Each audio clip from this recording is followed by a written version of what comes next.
За хай зүрхнүүд англин цэцэг үзэсгэлэнтэйгээр дэлбэлэн анимигийн 2 дугаар анги гиснээс 1 дугаар анги дээр гол дүрийн залууг Кентаро гэд буруу хэлсэн байлээ. Ринтаро шүү. Ингээд эхэлцгээе. Хичээх нь хоолой жоохон өвдсөн байгаа шүү. Ийм гайхалтай шулууган бодлоо хэлждэг шудраг игдүүтэй бяцхан охин байдаг гэж юу хэмээн Ринтаро мэн бодолд авцаар хичээл эхлэх гэж байхад найз Усамын орж ирээд "Ёо, Кикё сургуулийн охтууд яагаараа тийм их цантай хачин байдаг байна. Яагаачгүй ахтал бүгд үзэн яддаг намайг хэцүү вэ штэ" гэдэл гомдлож байна шүү. Найзууд нь ирээд духан мухаа яасан энэ төр гэснээр Ринтаро хизээж бараг хөшгөө хаадгүй болохоор гайхаад асуун л та. Харин Усами угаасаа Кикёгийн талын эсхийг харж яад ойлгохгүй юмнууд гэд хэлсэн биш. Анх удаа Ринтаро энэ хэд рүүгээ тийм биш. Зүгээр л нар хурц тусаад байсан болохоор хөшгөө хаасан гэдэл чанга орлоод нөгөө хэдэн шок. Хичээл орж байсан ч ихсэн игдүүтэй багуурыгаа бодоод яана түрүү яах гэж хөшгөө хаавта бараг надаас айсан байх ахиж манай кафед хизээч ирэхгүй байх гэж боддیں۔ Хичээлээ тараад гэртээ хийх юм байхгүй болохоор 3 найзтайгаа хамт караоке орж дуулахаар явах чинаа. Тэгсэн сургуулийнх нь урд нэг охин ирсэн бололтой бүгд чагаагаад чивнэлдээ эдлэн. Ринтаро булангаар харсан чинь мэдээж вагури өөлхийн минь ус мүсээ янзалцсан хүнтэй болцох чагаа гэж зогсож шүү. Анх удаал Кикёгийн сурагч Чидори дээр ирж байгаа болохоор бүгд мэл гайхаж орхино. Далдаг Усами өдрийн урандаа вагури дээр очисноо. Хөөш чи хинтээ болцох гэдэг баян Кикёгийн сурагч биднээс юу хүсэв инээтрэ гэж орилж вагурыг айлгаад Ринтаро малгаанаас нь татаж аваад л битээ айлгаатай гэдэл уучлалтгүй нь Усами харин чи манай Чидоригоос найз залуутай юм уу? Ямар гоё юм бэ? Атаархаж өгөх нэ гэснэ уйлаад байдیں۔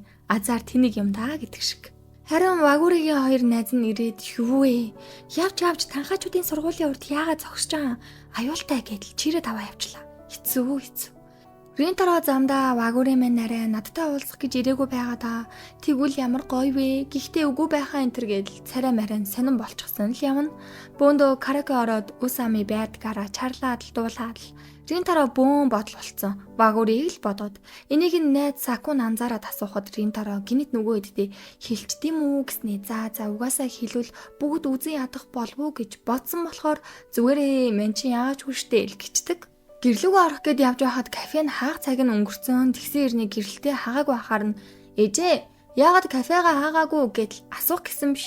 Вагури маань бүр хичээлээ тараад өдөржингөө Ринтаротой уулзах гээд хүлээж ийсэн байгаа аахгүй юу. Тэгтэл энэ дарваан дуу муудуулаад ирж явах жишээний.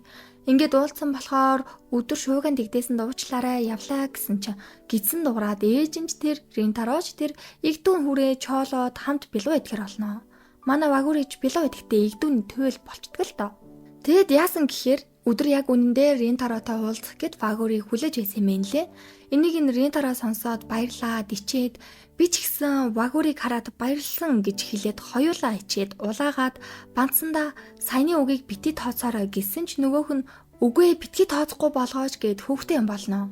Тэгснээ яг үнэндээ би чамайг манай кафед дахиж ирэхгүй л гэж бодсон. Учир нь Чидори Кикё хоёр штэ. Надтай ер нь ойр байгаад хэрэггүй, сайн зүйл болохгүй гэд хэлжтэй. Вагури царай нь гинэт сонирн болол. Би баярлсан юм шүү. Чамайг Чидорид ойрхон сурдаг болохоор чинь харин ч илүү их мэдэх боломж олцсон гэж хэлээд гуниглангүй сарайлаад явцдаг. Ринтаро энэ үед "Екүр хүүхэд гомдоочлоо" гэд үхэл царайлтын юм зогсож байхад ээж нь хараад цочоод "За би арга яс төрүүлээгүй шүү. Яатсан" гээл асуугаал. Ээжтэй бүгдийг хэлнэ. Ээж нь сонссноо шууд нислаад охин хүүхдийг шүн ганцааранг нь явуулаад хүргэж өгөөч гэдэл загнаад. Ринтаро харин "Ээж, вагури ч өөрөө миний талаар мэдмээр байна" гэд айсан. Би ойлгохгүй байна. Гэтэл ээж нь бүр "Яана, энэ ямар мэдрэл боо вэ?